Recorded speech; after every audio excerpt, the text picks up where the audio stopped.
What's up, people? I'm Shaggy, the Opinionated Hippie, continuing my deep dive into Deep Purple's live catalog. Today, I have Total Abandon, Australia 99. The name is a misnomer. It is not Total Abandon. It is the Abandon Tour, but I believe there are only 2 songs from that album on here, so not Total. Came out in 99. It's a show from 4/20/99. This is the Steve Morse era. Everybody from the Mark II, Glover, Pace, Ian on vocals, Lord, but Steve Morse on guitar. And I will say this, I'm a huge Blackmore fan. Blackmore would probably go on my Mount Rushmore, if not my Mount Rushmore +1 of favorite guitar players. But I personally think Steve Morse did a good job of maybe not filling the shoes, but he's able to walk in the shoes. He's not tripping.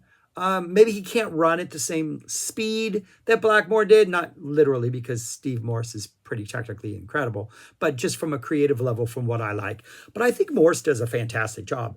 And the opening solo on Ted the Mechanic, the opening song on here, I think is Blackmore level weird. Like, you got these shreddy runs, you got these weird little funky passages. Like, Morse is guitar playing, to me, is getting... It's still not Blackmore, but it's getting a little more Blackmore-ish.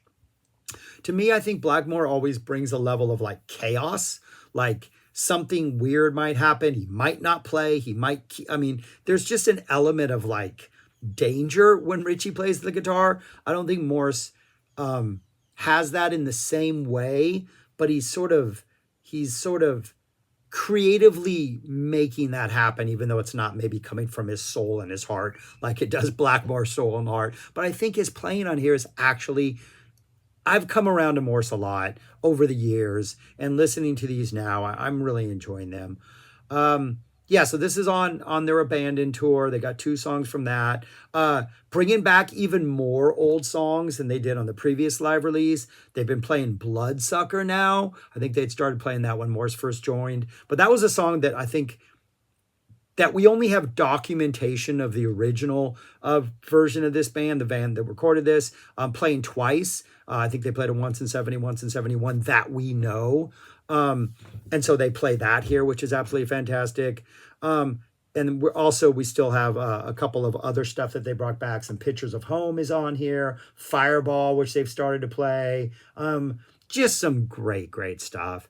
And I think the new stuff that they're choosing to play is some pretty good selections. There's no Rosa's Cantina on here, which I really liked off the first Morse album. They're not playing that here. I thought that was really good on that first live document, but I have no complaints about this album. It sounds fantastic. I think the playing's competent. The band sounds great. Ian Gillian on vocals is having a great time in some of these songs. I think there's something in the back. There's something on side 2. Is it Lazy when he's just going off crazy, screaming stuff? I think there's just really good energy, and it's just pretty much the only difference is we have a bunch of new songs, and we have Steve Morse on guitar, who I think is bringing it. Opens up with Ted the Mechanic. I love this song. Kind of funky, good rocker. Morse's guitar playing is fantastic. Strange Kind of Woman is next. They don't do that thing at the end where Ian and Richie would go back and forth, and Ian would sing and Richie would do something on a guitar. But they have sort of rearranged the song where it's kind of the same up until after the solo. I think it's after the solo, but at some point they replay the bridge, and then after the bridge they have this new segment where Morse gets to solo, so he still gets sort of this extended solo action like Richie does. It's just frameworked in a different part. It's pretty cool. It's a lot of fun. It's not the same as the Blackmore era stuff, but I think they've embraced this song in the best way possible and still made it super interesting. Bloodsucker is next, which is just awesome. The organ guitar back and forth is absolutely fantastic. Lord and Moore sound locked in. They sound good. Great hard rocker from In Rock. Absolutely awesome. We get Pictures of Home next, which is just another one, which we have just everybody gets a chance to step forward here. We got a little bass action in here. We get a nice slow things down for kind of a low-key Moore solo in there. Kind of very clean and airy vibe. It's a pretty long Pictures of Home. Yeah, it's like 8 minutes. Like they're stretching this thing out and having fun with this song, which is pretty cool. And as we get back in towards the song, it builds an intensity before we go back into like the conclusion of the song. Great organ solo, great little bass, not necessarily a solo, but moment in the spotlight for Glover. That's fantastic. We get a new song next, Almost Human. Nice hard rocker off Abandon. Nice Morse solo in here. I think Lord gets a pretty tasty solo in here that's pretty good. Kind of not super long, but long enough to feel like Lord gets a chance to like flex his muscles a little bit. Woman in Tokyo, they're playing the full version. Like we're not getting like a verse and then we joke around and go into something else, which seemed to be the MO for a while in the 80s, frustratingly. Nice piano lead jam to end it as always. It's fantastic. Next we get Watching the Sky, which is another Abandoned track. This is one of those where I can't see too well because of these sunglasses. I have blepharitis, so I got this red eye right here. I'm going to turn on this light really quick so I can read my notes. Sorry about that. Oh yeah, this one has kind of a ballady vibe. There's a line in here, another Frank Zappa connection. Wildman Fisher got Nothing on Me. I kind of forgot about that when I reviewed this album back in the day. Nice funky middle, really nice solo in here for Morse. Kind of a good new song. Like I said, the new songs that they're choosing to play off these albums, I think they're choosing the right ones that fit in, that kind of don't stand out from like the old classics that we always want to hear. Then we get Fireball. Fantastic. Love Fireball. Yeah, great. This was a great choice to bring this back when Morse joined the band. Actually, I think they brought this back for that little Japan run when Satriani was there, but then they kept it for the Morse era. Then we have Sometimes I Feel Like Screaming, which is pretty nice. Another ballad with your big sort of epic Steve Morse solo spot on there. Kind of not going to compare it to Child in Time, but one of those where we get to kind of have this sort of like, I don't know, moment in the middle of the show that's just a little more stretched out, a little more room to breathe. Then after that, we get a Steve Morse guitar solo, about 8+ minutes. Usually I'm not a fan of these things when it's just not a song, but it's just solo. But I've kind of learned to love this over the years. The first half of it is pretty stretched out and airy, kind of jazzy. We get a little Superstar quote in there. We get a Amazing Grace quote in there. Then about halfway through the 8 minutes, like the drums come in, the intensity gets up, and the closing like jam, which is like a full band jam, is kind of funky and kind of cool, and actually like it's kind of really, really enjoyable. So yeah, something that I was like, just one of those indulgent solo spots. Turns out to be a pretty enjoyable moment. Then we get Smoke on the Water, and before Smoke on the Water, there's a whole bunch of songs that they tease that I'm never really a fan of this stuff. Yeah, Smoke on the Water is one of the most iconic riffs of all time. And yes, they're just essentially referencing a whole bunch of other iconic riffs.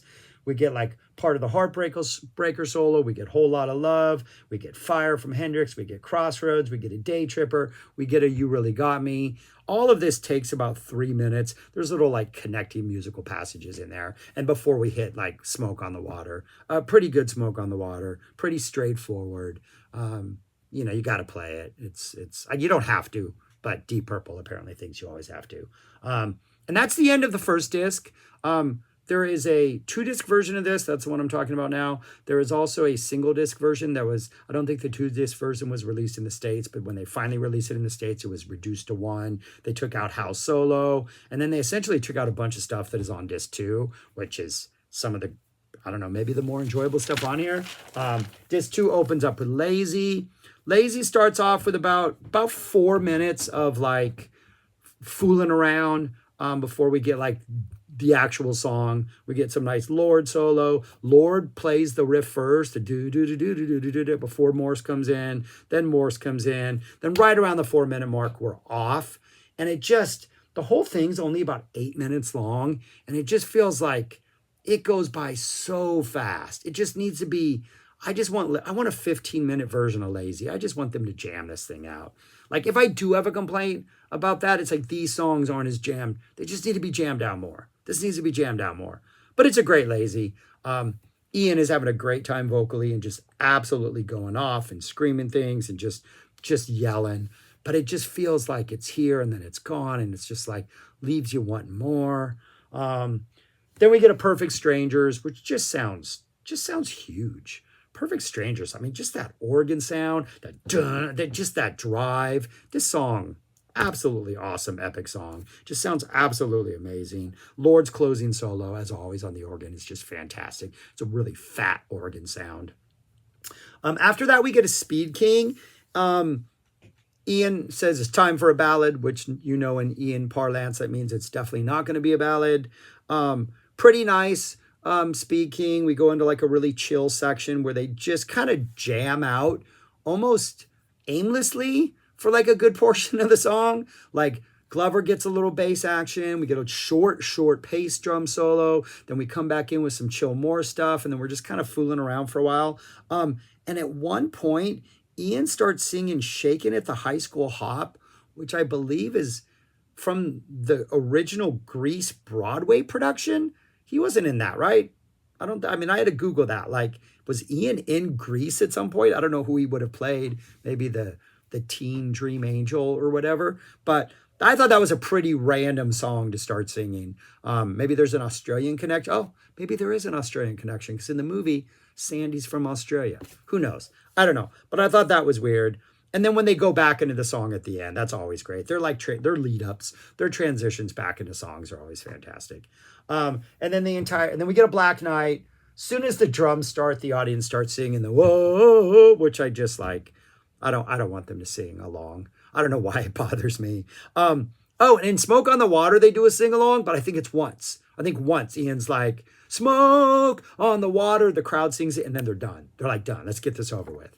I appreciate that. I'm not a big fan of sing-alongs. But the Spin King is great. And then the whole thing closes off with a Black Knight, which is fantastic. And then we get a Highway Star. And one of my favorite moments of Highway Star is that transition after they play like the written lines in the solo part, that little 30 seconds or so between the written lines, and we go back into that final verse and things get kind of chaotic. Morse kills that section. Morse just absolutely like brings the sort of chaotic energy that I think Blackmore brings so well to it. And that's really, really good. But yeah, I really enjoy this. Like, it's a really, really good listen. It sounds good. The energy is good. I think I listen to the single disc. It also feels complete. I think the 2-disc is the preferred one, because you get the Steve Morse solo, which is surprisingly good. You get the Lazy. You get the Speed King. I think that's it that was left off. Maybe Black Knight was also left off. Yeah, no, Black Knight was on it. I think only a handful of songs were left off the single disc. But it's a good listen. I really enjoyed it. And the opening, Ted the Mechanic, I don't know. I really, really like that song. I think they have a handful of really good Morse era songs that kind of make these shows not just exercises in nostalgia or just waiting around hoping for some like deep track. Question is, where would I rank this? If I had to rank it among all the others that I've already done, I would put it right there. It's far back at number 12. I have the Live at Olympia 96, which was the first release, up at 9. But I really love Nobody's Perfect. I love Come Hell or High Water. I think the parentheses are the years these were released. And the early videos the parentheses are the years the shows are. Earlier in the parentheses, I had the years they were released, which just kind of makes no sense. But since you can't tell from the name of a lot of them when the shows were from, I changed that. But I think all of those, really, we only start to get dodgy either sound-wise or performance-wise once we get to those last 3. But I think this is a great listen. I think it's a solid listen. I know there's a lot of Morse era stuff ahead. So this is kind of making me looking forward to more of those, because I think Morse's soloing is just getting a little bit weirder and a little bit just a little more eclectic in the right sort of way, at least to my ears. But yeah, I recommend this release if you're a Deep Purple fan, especially if you're a late era Deep Purple fan. The band sounds good. It's a fun listen. But all right, that's all I got. Subscribe, like, share, listen. Give me your thoughts on this album, on Morse, on you know how things work. But yeah, thanks for watching. Peace. Talk to you later.